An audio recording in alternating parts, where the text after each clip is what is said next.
گفتگو میں بے احتیاطی رشتوں کو کچل دیتی ہے۔ آپ کے الفاظ ہی آپ کا عکس ہوتے ہیں۔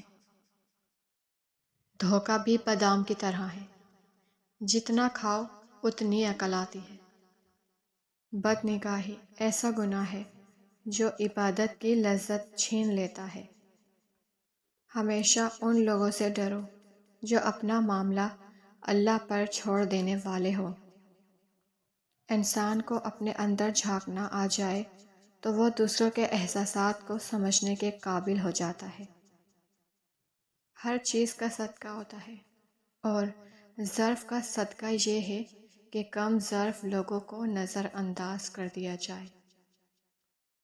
خود میں قابلیت پیدا کریں، دوسروں میں نقص نکال کر خود کو قابل ثابت مت کریں۔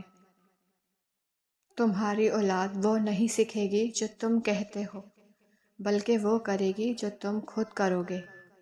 کسی کی بدتمیزی سے مت گھبرائیں، وہ بس اپنا تعارف کرواتے ہیں۔ سمجھداری اسی میں ہے کہ آپ انہیں پہچان کے آگے چل دیں۔ انسان کے کردار کی دو منزلیں ہیں، یا دل میں اتر جانا یا دل سے اتر جانا۔ معاف کرنے کے بعد معاف کر دینے والی باتیں بھول جانا ہی معافی ہے۔ کوشش کریں مرنے سے پہلے اللہ کو پیارے ہو جائیں۔ قبر کی تنہائی سے پہلے قدرت ہمیں کئی بار تنہا کرتی ہے تاکہ ہم خالق حقیقی کے تعلق کو سمجھیں۔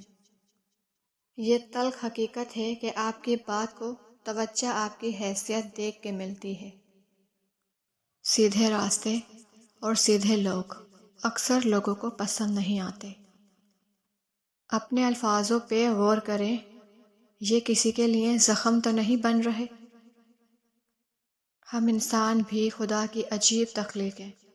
چاہے جتنا مرضی خود کو دوسروں کے رویوں سے لاپرواہ ظاہر کر لیں، لیکن برے رویے پر دل ہر بار نئے سرے سے دکھتا ہے۔ اچھے الفاظ پر کچھ خرچ نہیں ہوتا، لیکن اچھے الفاظ سے بہت کچھ حاصل ہوتا ہے۔ انسان کی دو ہی کمزوریاں ہیں، بنا سوچے عمل کر دینا اور سوچتے رہنا عمل نہ کرنا۔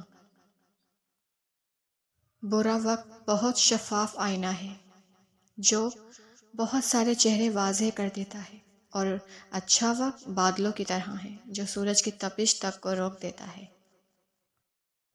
پریشان ہونا انسان کے انسان ہونے کی دلیل ہے، لیکن پریشان رہنا انسان کا اللہ پر یقین نہ ہونے کی دلیل ہے۔